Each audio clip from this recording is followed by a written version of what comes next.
अगर आपको लगता है कि छोटा भीम सिर्फ लड्डू खाकर कालिया को पीटने और ढोलकपुर को बचाने तक सीमित है, तो भाई साहब आप बहुत बड़ी गलतफहमी में जी रहे हैं। आज हम बात करेंगे छोटा भीम की उन टॉप 5 फिल्मों की जो इतनी डरावनी और डार्क थीं कि बच्चों के साथ साथ बड़ों के भी पसीने छूट गए थे। तो चलिए बिना किसी बकवास के शुरू करते हैं नंबर 5 से। छोटा Bhim, master of Shaolin. Dholakpur के शांत माहौल में तब भूचाल आता है जब सीधे चीन के शाओलिन टेम्पल से भीम और उसकी पलटन को न्योता मिलता है।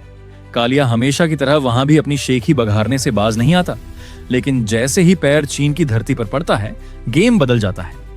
यहाँ मुकाबला किसी गली के गुंडे से नहीं, बल्कि हवा को काबू करने वाले और गायब होने वाले खतरनाक निंजा वॉरियर्स से था।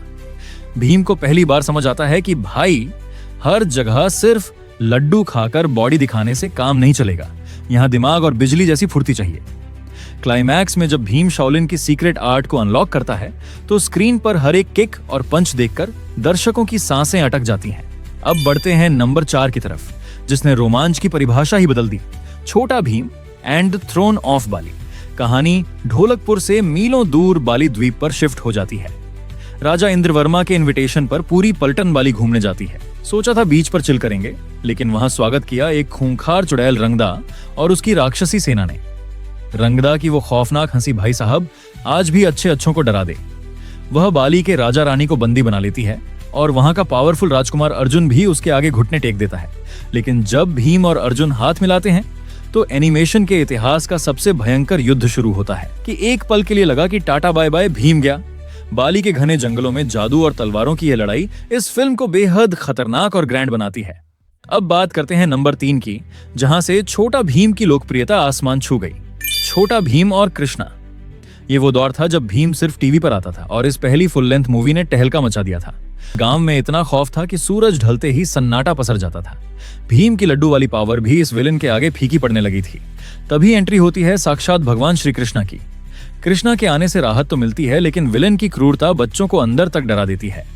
उस अंधेरी खौफनाक गुफा के अंदर का फाइनल क्लाइमैक्स सीन, जहां अजीब आवाजें गूंज रही थीं, वह यह सिखाता है कि जब तक अधर्म के खिलाफ धर्म खड़ा नहीं होगा तब तक जीत नामुमकिन है।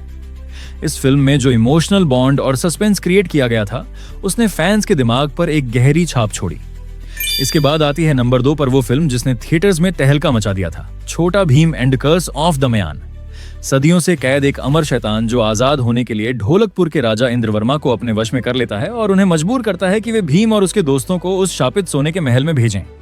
पूरी फिल्म का माहौल एकदम डार्क, मिस्टीरियस और हॉरर मूवी जैसा है। सोने के महल का वो चक्रव्यूह देखकर ही लगता है कि बॉस अब कुछ बहुत बुरा होने वाला है। ट्विस्ट तब आता है जब दमयान आजाद होकर भीम की सारी शक्तियां छीन लेता है। जी हाँ, सुपर हीरो भीम बिल्कुल बेबस हो जाता है और कालिया समेत उसके सारे दोस्त दमयान के गुलाम बन जाते हैं।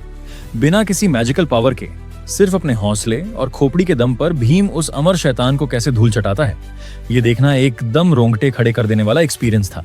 और अब समय आ गया है नंबर 1 का नाम लेने का। सबसे क्रूर और सबसे भयानक विलन माना जाता है Chhota Bheem and the rise of Kirmada. ये कोई आम चोर उचक्का नहीं था, यह साक्षात मौत और अंधेरे का दूसरा नाम था। उसकी परछाई जैसी बॉडी, उसकी गूंजती हुई शैतानी आवाज और उसकी कभी न खत्म होने वाली नफरत ने इस फिल्म को छोटा भीम की अब तक की सबसे खतरनाक फिल्म बना दिया। जब कीर्मदा का साया ढोलकपुर पर पड़ता है तो दिन में भी रात जैसा अंधेरा छा जाता है। दुश्मन ऐसा जो वार करने से पहले दिखाई भी नहीं देता था। इस फिल्म की सबसे बड़ी बात यह थी कि इसमें सिर्फ भीम की ताकत काफी नहीं थी, उसे पूरी दुनिया के योद्धाओं और दैवीय शक्तियों की मदद लेनी पड़ी। कीर्मदा जिस तरह भीम को खिलौने की तरह उठाकर पटकता है और तड़पाता है, उसे देखकर सच्चे फैंस का दिल बैठ गया था। अंत में जब अच्छाई और बुराई का महामुकाबला होता है तो लगता है कि ब्रह्मांड ही खत्म हो जाएगा। यही वजह है कि किम्माडा का यह खौफ इस फिल्म को हमारी लिस्ट में नंबर 1 बनाता है। तो दोस्तों, ये थी छोटा भीम की वो 5 फिल्में जिन्होंने एनिमेशन का लेवल ही बदल दिया। आपका फेवरेट विलन कौन सा है? और अगर आप जानना चाहते हो कि ओगी टॉप विलन के बारे में, तो यहाँ पर क्लिक करो।